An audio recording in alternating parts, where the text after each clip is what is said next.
नमस्ते मित्रों,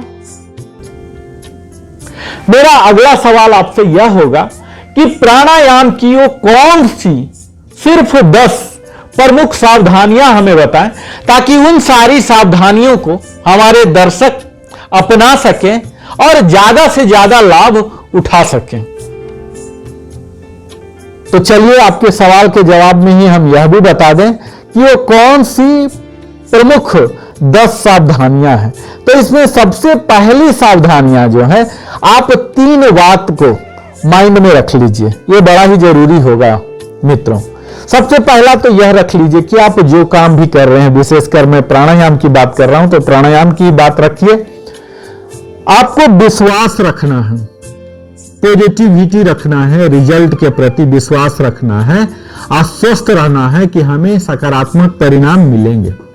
दूसरा, आपको सत्य भावना रखना है, आपकी जो एटीट्यूड हो बिल्कुल पॉजिटिव हो, ट्रू हो और दृढ़ता हो, फर्मनेस हो।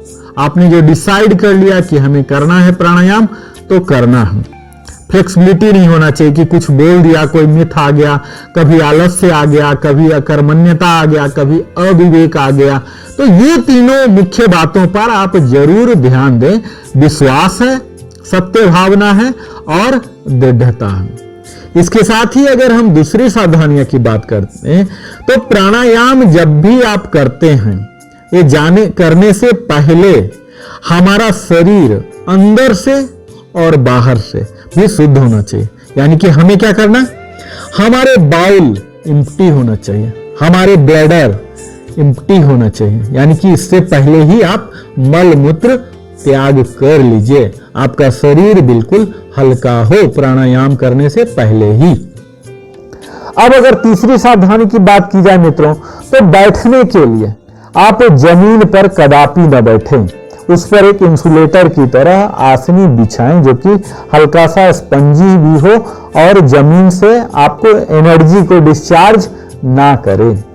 चौथे, हम बैठने की जो हमारी पोजीशन होती है वो इस तरह से पोजीशन हो कि हमारे मेरुदंड जो स्पाइन है वो बिल्कुल सीधा हो, हमारे नेक और हेड तीनों अलाइंड हो, तनिक भी इधर मुड़ा हुआ इधर मुड़ा हुआ नहीं होना चाहिए।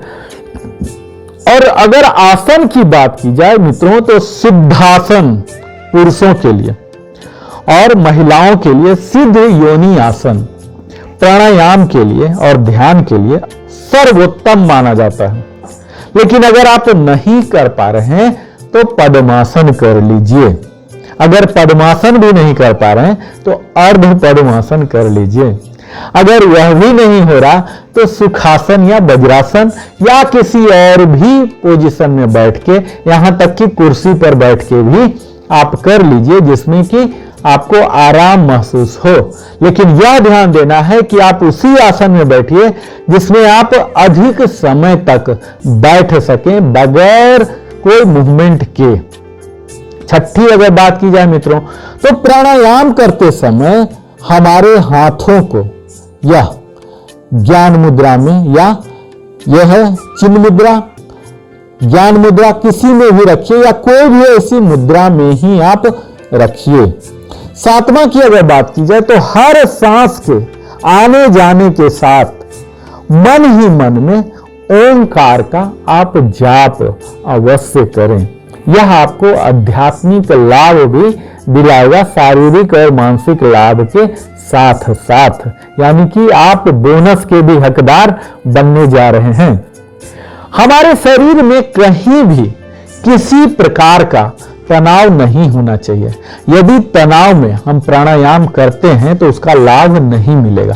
तनाव कहने का अर्थ यहां यह है मित्रों कि मन में किसी भी प्रकार की बातों को नहीं रखिए।